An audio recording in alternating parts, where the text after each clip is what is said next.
Hello guys, ಮತ್ತೊಂದು ವಿಡಿಯೋಗೆ ಎಲ್ಲರಿಗೂ ಸ್ವಾಗತ.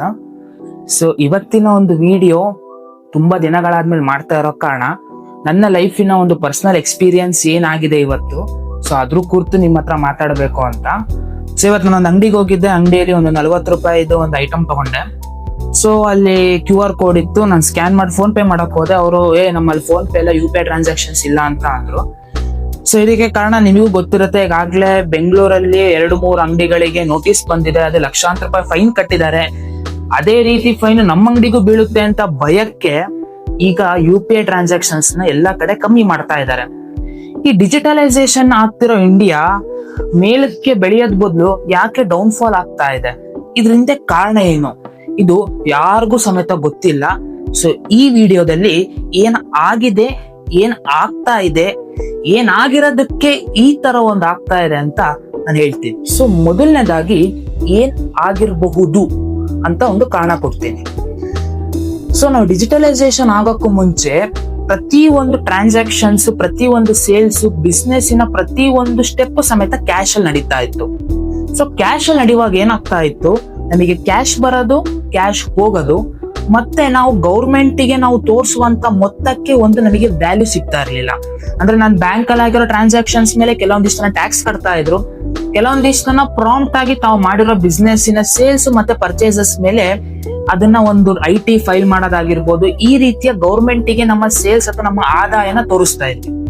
ಇವಾಗ ಏನಾಗಿದೆ, UPI ಟ್ರಾನ್ಸಾಕ್ಷನ್ ಆಗಿರೋದ್ರಿಂದ ನಮಗೆ ದುಡ್ಡು ಅಕೌಂಟಿಗೆ ಬರುತ್ತೆ, ಅಕೌಂಟ್ ಇಂದಾನೇ ದುಡ್ಡು ಹೋಗುತ್ತೆ. ಬದಲಾಗಿ ನಮಗೆ ಕ್ಯಾಶ್ ಟ್ರಾನ್ಸಾಕ್ಷನ್ಸ್ ಕಮ್ಮಿ ಆಗಿರೋದ್ರಿಂದ ಪ್ರತಿ ಒಂದು ಮೊತ್ತ ನಮಗೆ ಬಂದಿರೋದು ಮತ್ತೆ ನಮ್ಮಿಂದ ಹೋಗಿರುವಂತ ಅಮೌಂಟ್ ಏನಿದೆ, ಟ್ರಾನ್ಸಾಕ್ಷನ್ಸ್ ಏನಿದೆ, ಅದರ ಲೆಕ್ಕ ಸಿಗುತ್ತೆ.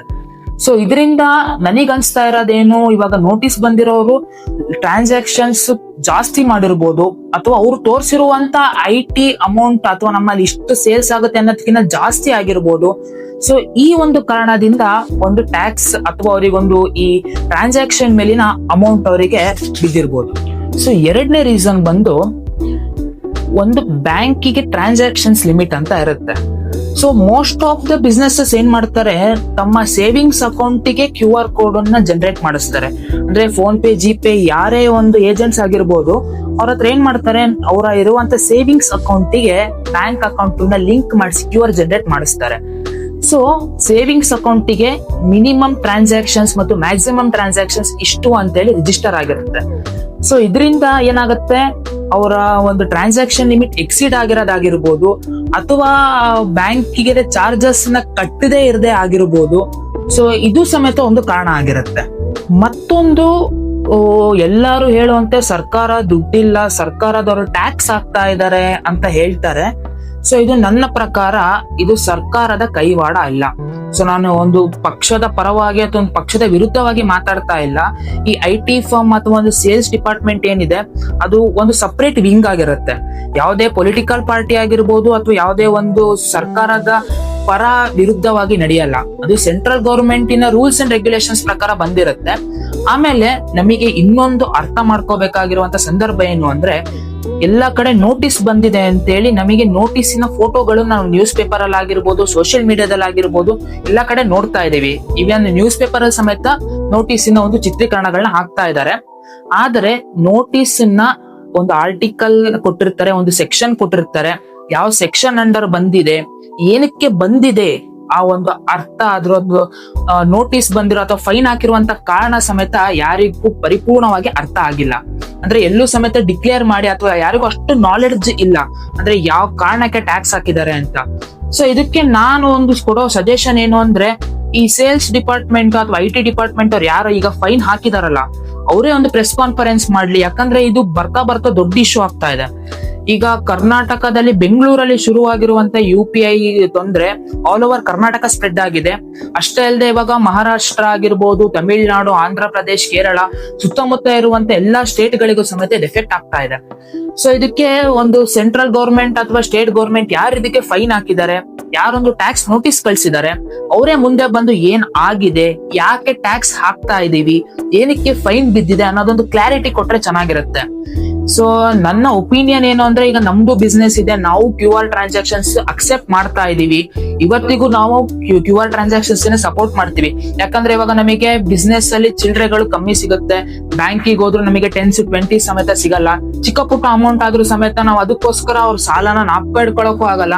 ಹಂಗಂತ ಬಂದಿರೋ ಬಿಸ್ನೆಸ್ ನ ಬಿಟ್ಕೊಡೋದು ಕಷ್ಟ ಆಗುತ್ತೆ. ಹಂಗಾಗಿ ನಾವು ಕರೆಕ್ಟ್ ಆಗಿದೀವಿ, ನಾವು ಟ್ಯಾಕ್ಸ್ ಕಟ್ಕೊಂಡು ಕರೆಕ್ಟ್ ಆಗಿ ಹೋಗ್ತಾ ಇದೀವಿ. ಇವತ್ತಿನವರೆಗೂ ನಮಗೆ ಯಾವುದೇ ರೀತಿ ತೊಂದರೆ ಬಂದಿಲ್ಲ. ಟ್ಯಾಕ್ಸ್ ಡಿಪಾರ್ಟ್ಮೆಂಟ್ ಇಂದ, IT ಡಿಪಾರ್ಟ್ಮೆಂಟ್ ಇಂದ, GST ಡಿಪಾರ್ಟ್ಮೆಂಟ್ ಇಂದ ಯಾವುದೇ ರೀತಿ ತೊಂದರೆ ಆಗಿಲ್ಲ. ಆದ್ರೆ ತೊಂದರೆ ಆಗ್ತಾ ಇದೆ ಅಂದ್ರೆ ಯಾಕೆ ಆಗಿರಬಹುದು ಅನ್ನೋದನ್ನ ಪ್ರತಿಯೊಬ್ಬ ಬಿಸ್ನೆಸ್ ಅವರು ಕ್ವಶನ್ ಮಾಡ್ಬೇಕಾಗತ್ತೆ. ಮತ್ತು ಇದರ ಹಿಂದೆ ಏನಾಗಿದೆ, ಯಾಕೆ ಆಗ್ತಾ ಇದೆ ಅನ್ನೋ ನಾಲೆಡ್ಜ್ ಪ್ರತಿಯೊಬ್ಬರಿಗೂ ಇದ್ರೆ ಈ ರೀತಿ ಯಾವುದೇ ರೀತಿ ತೊಂದರೆ ಆಗಲ್ಲ. ಈವನ್ ಕನ್ಸ್ಯೂಮರ್ ಸಮೇತ UPI ಟ್ರಾನ್ಸಾಕ್ಷನ್ ಮಾಡಿದ್ರೆ ನಮಗೆ ಟ್ಯಾಕ್ಸ್ ಬೀಳುತ್ತೆ ಅಂತ ಅಂತಾರೆ, ಅದು ಸಮೇತ ಸುಳ್ಳು. ಯಾಕಂದ್ರೆ UPI is a free platform, ಅದು ಟ್ರಾನ್ಸಾಕ್ಷನ್ ಸಮೇತ 0 ಇರುತ್ತೆ. ನಿಮ್ಮ ಬ್ಯಾಂಕ್ ಅಲ್ಲಿ ನೀವು ಇನ್ ಕೇಸ್ ಕಾರ್ಡ್ ಟ್ರಾನ್ಸಾಕ್ಷನ್ ಮಾಡ್ತಾ ಇದ್ದೀರಾ ಅಥವಾ ಸೇವಿಂಗ್ಸ್ ಅಕೌಂಟ್ ಇಂದ ಟ್ರಾನ್ಸಾಕ್ಷನ್ಸ್ ಮಾಡ್ತಾ ಇದ್ರೆ ಅದಕ್ಕೆ ಚಾರ್ಜಸ್ ಬೀಳ್ಬೋದು. ಬದಲಾಗಿ UPI ಇಂದ ಟ್ರಾನ್ಸಾಕ್ಷನ್ಸ್ 0 ಇದೆ. ಸೊ ಇನ್ ಮುಂದೆ ಗೌರ್ಮೆಂಟ್ ಅವರು UPI ಟ್ರಾನ್ಸಾಕ್ಷನ್ಸ್ ಗೆ ಅದು ಇಂಪ್ಲಿಮೆಂಟ್ ಮಾಡಬಹುದು, ಅಥವಾ ಈಗ ನಾವು UPI ಯೂಸ್ ಮಾಡೋದ್ರಿಂದ ಚಾರ್ಜಸ್ ಮುಂದೆ ಹಾಕಬಹುದೇನೋ. ಬಟ್ ಟಿಲ್ ಡೇಟ್ ಯಾವುದೇ ರೀತಿಯ ಟ್ರಾನ್ಸಾಕ್ಷನ್ಸ್ ಇಲ್ಲ. ಸೊ ಇದನ್ನ ಒಂದು ತಲೆಯಲ್ಲಿ ಇಟ್ಕೊಳ್ಳಿ. ಯಾರು UPI ಟ್ರಾನ್ಸಾಕ್ಷನ್ಸ್ ಗೆ ಜಾಸ್ತಿ ಭಯ ಪಡಬೇಡಿ. ನನ್ನ ಒಪಿನಿಯನ್ ಮತ್ತು ನನ್ನ ಒಂದು ನಾಲೆಡ್ಜ್ ನಿಮ್ ಜೊತೆ ಶೇರ್ ಮಾಡಿದೀನಿ. ಯಾವುದೇ ರೀತಿ ತಪ್ಪಾಗಿರ್ಬೋದು, ಏನಾನ ಒಂದು ಲೋಪದೋಷ ಇದ್ರೆ ದಯವಿಟ್ಟು ನನಗೆ ತಿಳಿಸಿ. ನಾನು ಕಲಿಯಕ್ಕೆ ಇಷ್ಟಪಡ್ತೀನಿ. ನಾವು ಕಲಿಯೋಣ, ಎಲ್ರಿಗೂ ಕಲ್ಸೋಣ ಅಂತ ಈ ವಿಡಿಯೋನ ಇಲ್ಲಿ ಮುಗಿಸ್ತಾ ಇದ್ದೀನಿ. ಈ ವಿಡಿಯೋ ನಿಮಗೆ ಇಷ್ಟ ಆಗಿದ್ಯೋ ಬಿಟ್ಟಿದ್ಯೋ ಅದು ನಿಮಗ್ ಬಿಟ್ಟಿದ್ದು. ಇಷ್ಟ ಆದ್ರೆ ಲೈಕ್ ಮಾಡಿ, ಇಲ್ಲ ವಿಡಿಯೋ ನೋಡಿದ್ದೀರಾ, ಒಂದು ಇನ್ಫಾರ್ಮೇಶನ್ ತಿಳ್ಕೊಂಡಿದ್ದೀರಾ ಅಂತ ಅಂದ್ರೆ ನನಗೆ ಅದೇ ಖುಷಿ. So thank you everyone.